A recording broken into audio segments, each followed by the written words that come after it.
penting untuk di ada pertanyaan yang memasuki ranah aksiologi, ada beberapa pertanyaan yang masih seputar itu. Dan itu biasa-biasa saja. Artinya menarik, perenungan mulai terbuka. Jadi kalau kita berbicara kesadaran, tentu dalam tingkatan kesadaran itu tingkatan kesadaran yang paling tinggi yang menaungi semuanya, ya. Jadi kalau saya mengatakan bahwa saya memiliki kesadaran bangsa, apakah saya tidak memiliki kesadaran fitrah dunia Islam, ya? Saya kurang tahu di pemikiran lain, tapi dalam pemikiran Islam itu yang dimaksud dengan kesadaran itu kesadaran yang bertingkat, bukan kesadaran yang terpisah, kan? Dia kan bertingkat. Kalau kesadaran yang bertingkat itu seperti tangga, ya, seperti tangga. Jadi kita naiki yang A itu B, C, D begitu. Jadi kalau kesadaran yang terpisah berarti kita apa? Begini, ya. Karena kesadarannya itu dalam diri kita, maka dia tidak mungkin dipahami terpisah, ya, bertingkat. Kalau kesadaran yang terpisah berarti misalnya piring dan gelas ini terpisah. Tapi kalau bertingkat berarti kita seperti kesadaran ini, ya. Kira begitu. Jadi ini gelas dan ada penutupnya. Itu kesadaran. Di dalam kesadaran diri manusia dalam uraian Mutahari ada 8. Maka kita bertanya-tanya kesadaran yang paling tingkat kesadaran kenabian, ya. Yang dia sudah tidak lagi berbicara kamu siapa dari mana, ya, kamu siapa dan dari mana, bahwa ego yang tertinggi itu kan adalah ego semesta. Ego semesta itu adalah ego yang sudah tidak terkait oleh variabel tertentu. Kalau saya mengatakan begini, saya mengatakan bahwa saya suka sesuatu, itu kan ego saya. Tapi ego saya ini bisa dilepaskan ketika ada perbandingan ego lebih tinggi dari ini. Misalnya teman-teman suka teh, ya, saya suka teh. Tapi sebentar kalau ada tawaran kopi, teman-teman suka apa? Nah, teman-teman berpindah ke kopi. Tapi tidak menutup kemungkinan teman-teman masih suka teh, ya, masih suka teh itu, tidak hilang teh itu. Tapi teman-teman punya ego itu meningkat ke kopi. Tapi kalau saya tawarkan lagi misalnya Sprite, tawarkan Sprite, ya, teman-teman lebih suka mana, kopi atau Sprite, atau minuman yang paling betul-betul teman-teman suka, yang lebih mahal lah kalau kita taruh itu. Jadi kalau saya mengatakan bahwa kesadaran T berpindah karena saya tawarkan kopi, atau kopi itu ada jenisnya yang paling kuat lagi, misalnya apa, Toraja misalnya, ada kopi yang biasa tawarkan kualitasnya lebih tinggi, maka kesadaran fitrah sebagai ego itu dasar awal dalam diri kita itu akan bertransformasi mencari ego dia yang paling tinggi dan akan meninggalkan ego yang lain. Dia akan meninggalkan ego bangsa itu. Dia meninggalkan ego bangsa itu bukan dalam arti memutuskan, tidak. Dia meninggalkan saja. Dia bertransformasi ke ego yang lain. Apakah ketika kita mengatakan bahwa Nabi itu dia punya kesadaran kenabian dalam tanda kutip, apakah Rasulullah tidak punya kesadaran bangsa Arab? Punya. Tidak mungkin, ya. Nama tempat lahir di situ pasti, ya, pasti. Saya ini sekarang saya sudah saudara kenabian ini, saya tidak melihat bangsa saya, tidak. Ini disebut dengan fanatik. Ini disebut dengan salah kaprah. Artinya bahwa kesadaran kenabian itu adalah kesadaran yang universal, kesadaran yang paling tinggi, dan itu adalah tujuan ego. Karena siapa yang mengenal dirinya? Ego. Dia mengenal Tuhan. Tuhan itu apakah sekecil ego itu? Apakah Tuhan itu si ego yang kita katakan ego tertentu? Tidak. Jadi siapa yang mengenal dirinya, mengenal egonya, maka dia akan mengenal ego yang paling besar dan ego itu tunduk. Apakah ego manusia itu bisa tunduk dengan egonya Tuhan? Tidak mampu ya. Jadi kesadaran fitri, kesadaran eksistensi ego dalam diri kita itu akan mengeluarkan dari diri kita terhadap kesadaran Tuhan. Dan kesadaran Tuhan itu adalah sebuah kesadaran yang paling tinggi terkait ego kita. Kalau teman-teman mengatakan bahwa kesadaran diri yang paling tinggi dan yang paling ego, seringkali dalam bahasa-bahasa agama mengatakan kalau kamu paling sombong, Tuhan itu lebih sombong daripada kamu. Lebih sombong. Kalau kamu bisa sombong, bagaimana Tuhan tidak bisa sombong? Artinya bahwa ego itu dikalahkan dengan ego. Ego itu dikalahkan dengan ego. Dan ego yang paling tinggi adalah ego kenabian. Kalau ini bahasa kasarnya begini. Bahasa kasarnya, kalau kamu juga hanya manusia biasa, sedangkan saya nabi, bagaimana saya tidak lebih dari kamu? Bahasa kasarnya, kamu kan makhluk biasa, sedangkan saya ini pilihan Tuhan, maka saya lebih, tanda kutip kalau bahasa praktis, saya lebih jago daripada kamu. Kan begitu. Jadi kesadaran fitrah itu adalah kesadaran awal manusia yang mencari apa sih kesadaran yang lebih tinggi. Maka kesadaran kenabian itu adalah kesadaran bentuk fitrah yang paling tinggi. Dia sudah bukan berbicara kesadaran eksistensi yang huduri, yang sederhana. Kesadaran kenabian itu kompleks. Dia mulai dari filosofi sampai kenabian itu semua berbicara kompleks. Dan yang paling kompleks itu adalah kenabian, dan yang berbicara kenabian itulah yang paling sederhana sesuai dengan kesederhanaan fitrah awal. Ini kesadaran fitrah, ya. Kesadaran fitrah. Teman-teman mengatakan saya ada. Saya ada ini kan teman-teman belum bisa mengatakan ada sebagai apa ya. Ada saja saya ada. Ada itu bisa melingkupi seluruh yang lain. Ya. Namun kalau kita mengatakan kesadaran kenabian, dan kenabian itu adalah melingkupi semua tingkatan kesadaran, maka kesadaran fitrah yang dimaksud pada tingkatan yang paling tinggi itu kesadaran ontologis, dan itu adalah kesadaran kenabian. Karena kesadaran kenabian dia sudah tidak berbicara siapa kamu, dari mana asal, semua dia sudah berlaku sebagaimana rahmatan lil alamin. Katanya bisakah kita mencapai itu? Bisakah kita mencapai dalam tingkatan itu? Kalau kita tidak mencapainya, buat apa Mutahari mencapai-capai tulis ini ya?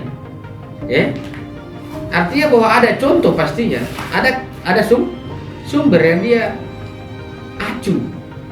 Kalau kita cuma bermain pada kesadaran A, B, C, tentu A ke B ini sudah tumpang lantung ya.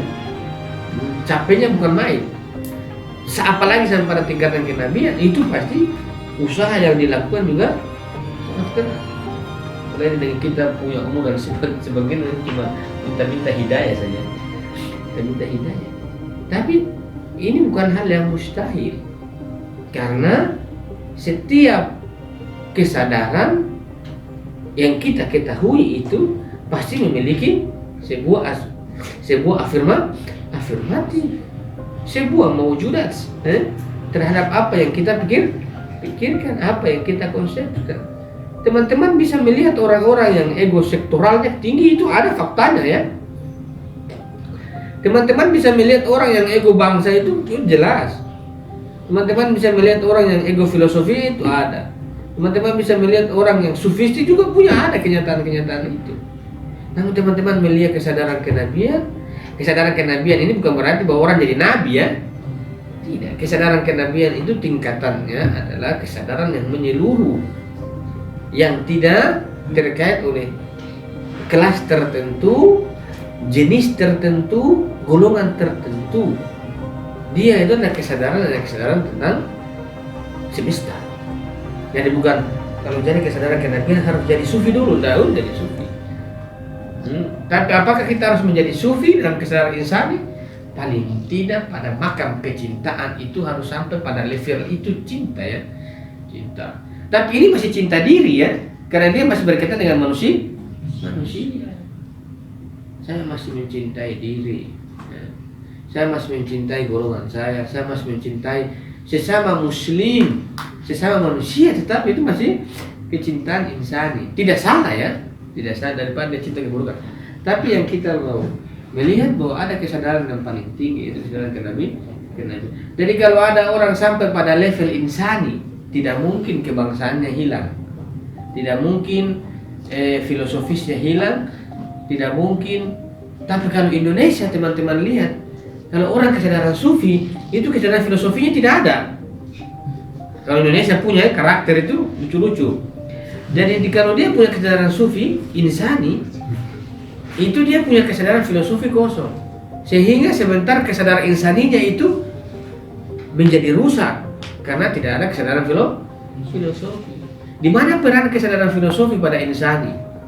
Ada sebentar jatuh pada keberpihakan. Kalau kesadaran insani dan kesadaran sufi yang tidak ditopang oleh kesadaran filosofi, sebentar orang-orang sufi itu dibodohi oleh orang-orang politikus.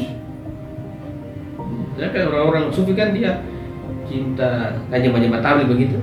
Dianggap kalau itu sufi, tapi bukan sufi mereka. Apa nama? Dakwah-dakwah. Tapi seringkali dipreteli itu orang-orang yang punya kepentingan. Makanya kesadaran apakah Nabi itu? Dia Nabi, Nabi Muhammad misalnya. Kenapa Nabi itu bukan filosof, tapi dia punya bahasa-bahasa filosof tinggi. Nabi itu kan Nabi tapi dia bukan filosof. Tapi kalau teman-teman lihat argumentasinya, filosof juga tidak mampu.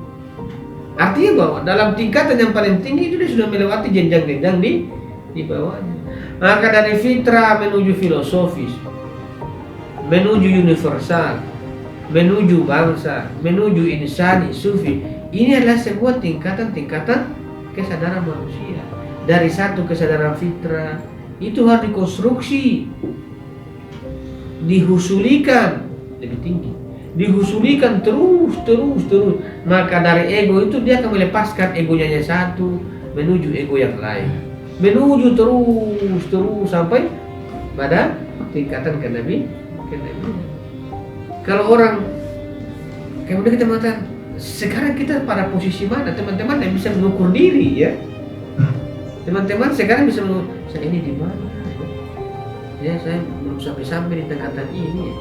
Saya cuma fitrah toh. Karena fitrah juga kabur. Kan kita bisa merasakan itu ya. Kita bisa merasakan iya begitu. Kita bisa mengetahui diri kita ya. Kita bisa mengetahui diri kita, saya level ini dan saya sadari itu. Dan saya sadari. Maka pertanyaan orang, apakah kesadaran dan pengetahuan itu berbeda? Berbeda dalam kata, tapi dalam makna itu sama. Dan dalam kemunculannya itu selalu pada kesadaran yang awal, huduri ya. Tapi kalau pengetahuan itu dia terkait dengan husuli. Kalau dalam jenjang pada pengetahuan yang dulu kita mengatakan bahwa husuli itu harus menjadi huduri. Tapi kan sudah ada huduri awal ya. Itu kesadaran yang dari kesadaran yang awal kemudian kesadaran yang tinggi. Kesadaran yang paling tinggi itu yang setelah husuli itu yang masuk pada keperluan individu pada sebuah kesadaran yang kenabian. Tidak. Dari sampai kapan kita di sini? Sampai kapan kita ini berdiam curus di fitrah? Terus ego kita juga tidak besar-besar. Cuma ego diri terus. Dan ego diri ini lama-lama merusak diri ya. Kalau ego diri ya, saya begitu. Nanti lama-lama merusak diri. Karena ego diri ini kan nanti menyebabkan kesombongan. Ego diri ya. Kalau kita hanya melihat diri kita, tidak melihat diri bukan dalam arti memahami. Ya, saya ini yang paling jago, begitu. Tapi kalau kesadaran ego, fitrah yang paling tinggi, mulai bangsa sampai pada insani, paling tidak mentok-mentok insani, itu dia akan membebaskan ego. Ya. Dia akan menemukan sebuah tujuan, sebuah kesempurnaan manusia. Dan dia tidak terpenjara oleh domain ego dalam diri. Makin besar itu kita letakkan ego kita dalam sebuah semesta yang lebih besar, maka ego dalam diri kita yang sempit itu, yang awal itu akan dia menemukan sebuah kebebasan dan sebuah kemerdekaan, atau dia menemukan di mana wajah egonya. Kalau saya mengatakan bahwa kesadaran fitrah adalah sebuah kesadaran akan ego saya, keberadaan saya, maka di mana itu keberadaan saya di luar? seringkali kita mengatakan dalam misalnya dalam filsafat daras mengatakan, kalau saya mengatakan akal itu dalam konsep kita ya kita mengatakan berpikir ya. Tapi kalau dalam afirmasi, di mana akal saya itu? Di realitas, mana akal saya? Karena selagi terpenjara di dalam berarti itu ego. Ego yang sifatnya sektoral. Dia tidak bersifat semesta. Tapi kalau kita mencari sesuatu di luar diri kita dalam kaitan ini dengan kesadaran-kesadaran, karena kesadaran yang paling tinggi ini adalah sudah berbicara saya, manusia, dan benda-benda selain. Bukan benda-benda ini bukan hanya benda material, benda jin-jin juga berrelasi ya. Nabi kalau kita mah ya Allah walam ya. Dan ini saya kurang tahu, besok-besok Agus dapat petunjuk, kemudian dia bersahabat dengan jin, kan juga bisa berrelasi dengan alam semesta ya. Semesta bersama dengan teman-teman ini biasa, dengan sesama begini biasa. Terus sekali-kali teman-teman berrelasi dengan pengemis, berrelasi dengan orang-orang yang lain ya. Orang-orang yang lain. Maka sangat nestapa kalau kita mengatakan bahwa Marxis ini dia mengatakan bahwa tujuannya adalah masyarakat tanpa kelas. Tapi perjuangannya perjuangan kelas. Lantas masyarakat tanpa kelas itu kelasnya di mana? Dia mengatakan bahwa tujuan masyarakat ini tanpa kelas, tapi dia perjuangannya kelas. Kalau masyarakat tanpa kelas itu di mana kelasnya? Sehingga dia memperjuangkan masyarakat tanpa kelas pakai kelas apa? Adakah masyarakat tanpa kelas itu ada kelasnya yang masyarakat tanpa kelas? Kosong ya, kosong. Jadi sampai kapan dia begitu terus? Akan begitu terus akhirnya. Mungkin sebagai sebuah cita-cita bagus, tapi sangat sulit kita mau. Mungkin teman-teman yang kiri juga sudah pesimis dengan tujuan itu ya. Karena saya yakin pesimis lah, pesimis ya. Sampai ratusan tahun belum ada buktinya ini. Rusia juga sama kan, masih ada kelas, sangat sulit ya. Masyarakat tanpa kelas itu masyarakat apa? Masyarakat kenabian, apa namanya? Kesadaran kenabian, karena dia tidak memiliki kelas-kelas lagi. Masyarakat tanpa kelas itu dia sudah tidak berbicara A, B, C, tanpa kelas itu kenabian. Kesadaran kenabian itu sudah bukan berbicara dirinya, tapi dirinya, sesama dirinya, Tuhan dan Allah. Itu masyarakat tanpa kelas. Masyarakat yang sudah tidak berbicara hanya bangsanya, tapi tentu dia urus bangsanya. Indonesia ini bukan masyarakat tanpa kelas. Dia cuma urus orang lain, tapi dia tidak urus bangsanya. Masyarakat tanpa kelas dalam teori Marx itu adalah kesadaran kenabian. Dia tidak pikir, bagusnya Marx begitu ya, tapi dia tidak punya pijakan yang kuat. Dia sudah frustasi, sudah taruh. Tapi kesadaran dia itu ada sebuah kesadaran kelas ya. Ada, padahal dia berangkat dari kesadaran kelas, tapi ujung-ujungnya dia simpulkan bahwa ada memang masyarakat tanpa kelas itu. Kalau masyarakat tanpa kelas, pertanyaan kemudian dia bangun dari kesadaran apa?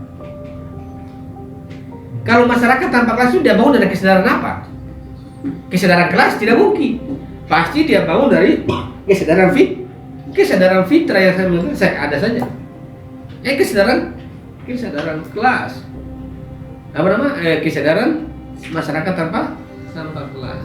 Kalau dia ngotot terus sampai sekarang, ya? Dia punya Das Kapital itu cuma itu terus dibahas. Kalau teman-teman membahas Das Kapitalnya pasti pusing ya. Yang ada cuma perusahaan toh. Dan cuma perusahaan untung rugi eksploitasi. Ya? Tapi sebagai sebuah upaya dan sebuah referensi pemikiran itu perlu geluti. Maka di manakah kita akan bertemu dengan sebuah pecinta atau sumber cinta itu? Kalau kita katakan salah satu yang paling kuat untuk menemukan sumber cinta adalah ketika jiwa sampai pada sebuah kesadaran masyarakat tanpa kelas. Saya pakai Marxis punya kesadaran tanpa kelas. Karena Tuhan itu tidak punya kelas. Kapan Tuhan punya agama? Kapan Tuhan punya kelas? Kapan Tuhan punya apa gitu? Golongan? Tidak ada. Kenapa orang Islam batasi Allah itu di Islam saja? Kenapa Tuhan itu dibatasi hanya pada agama Muslim?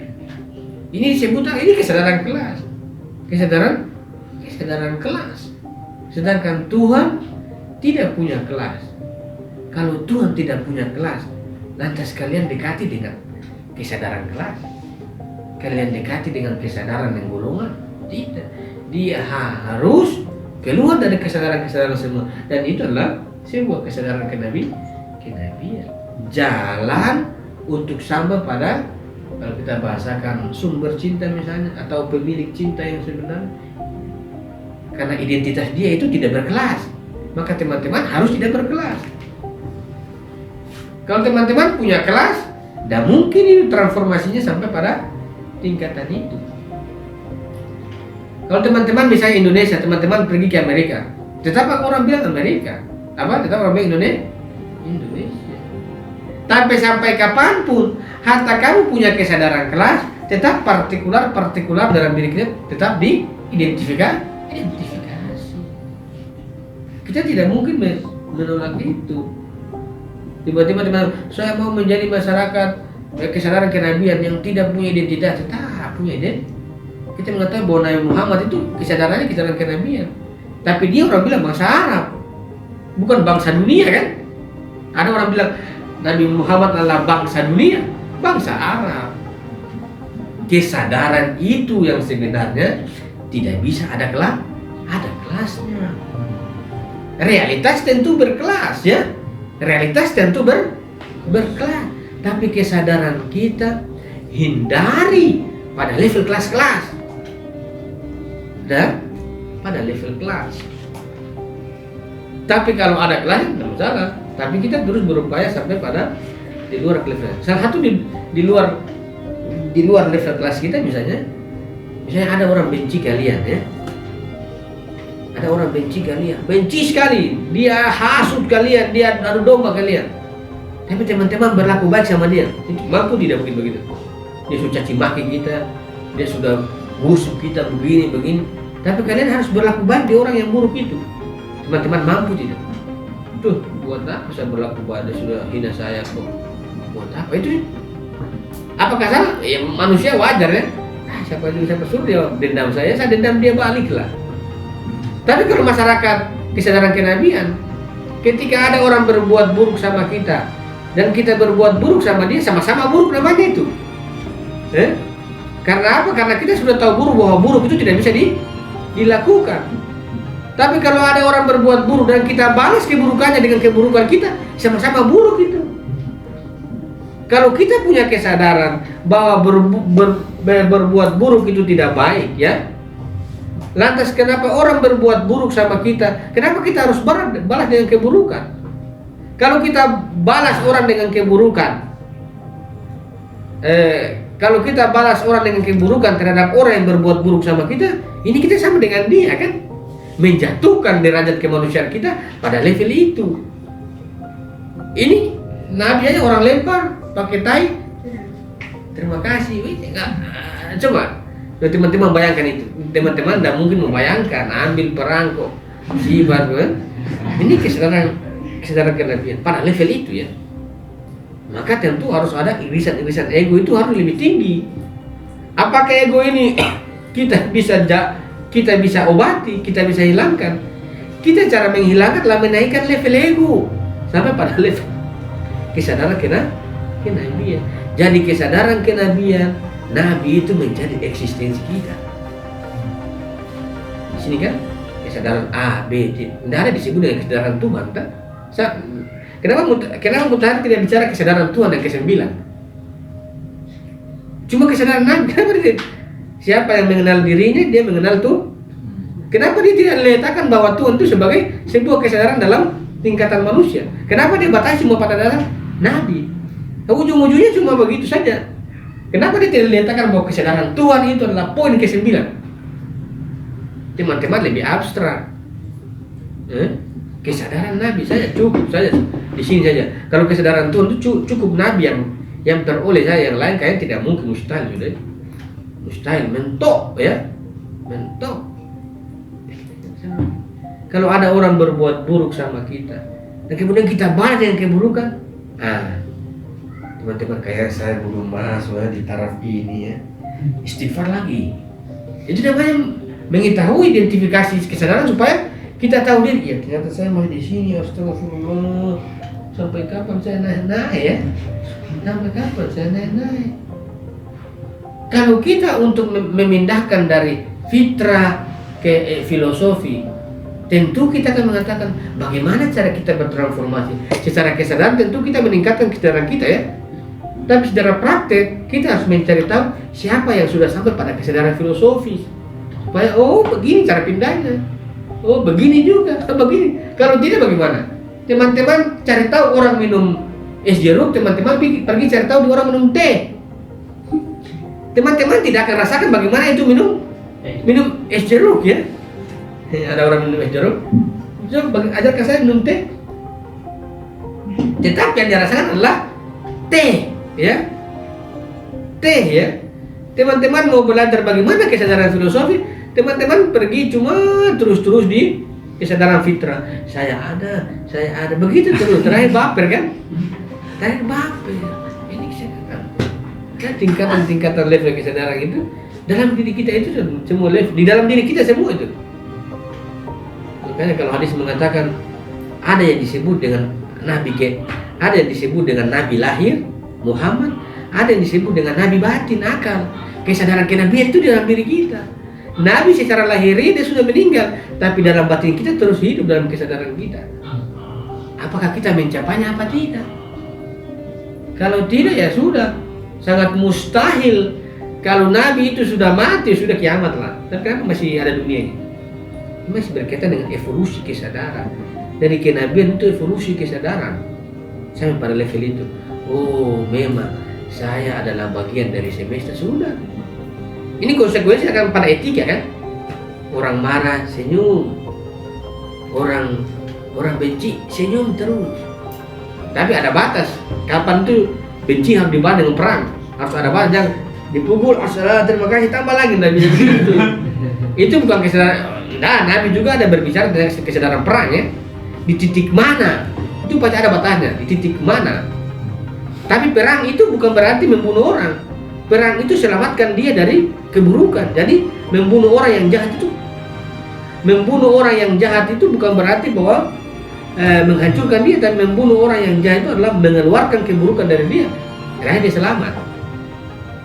Membunuh orang yang jahat itu ketika membunuh orang yang jahat dengan kesadaran kenabian, orang yang dibunuh itu selamat. Kita tidak tambah libas, kok potong gorok-gorok kayak ISIS itu kan. Orang yang dibunuh juga tambah menderita. Misalnya ketika Amirul Mukminin itu ketika mau bunuh orang yang mau dia bunuh dia ludahi, kemudian dia angkat pedangnya. Apa dia bilang? Kenapa tidak membunuhnya? Ada nanti saya dendam, saya bunuh dia kan tidak bisa. Jadi membunuh orang juga harus kurangi itu, kosong ya, dan kosong. Karena selain kalian membunuh orang dengan penuh dendam, berarti orang ini bukan bagian dari kalian, berarti bukan semesta namanya itu, berarti bukan kesadaran kenabian. Tentu itu sulit, tapi ada kesadaran itu pada level di mana ya kita terus berupaya. Nah itu baru setelah itu kita berjuang di sosial ya. Ayo kita lawan kapitalisme, ayo kita lawan burjuis, kita lawan burjuis bukan karena kita benci, kita mau selamatkan dia. Yaudah selamatkan. Kita lawan orang-orang yang penindas bukan karena kita mau tindas dia, tapi kita mau selamatkan dia. Nah itu orang-orang yang kesadaran itu. Tentu kesadaran ini harus dibuka secara perlahan-lahan. Teman-teman membaca yang bab yang tentang ideologi. Ya. Teman-teman membaca ideologi dalam refleksi kesadaran masuk di situ. Ya. Kesadaran yang 8 itu teman-teman baca ideologi dalam kerangka itu. Ya. Dalam kerangkanya. Sejauh mana kita mampu ya nanti kita lihat. Kira-kira begitu. Sekian, assalamualaikum warahmatullahi wabarakatuh.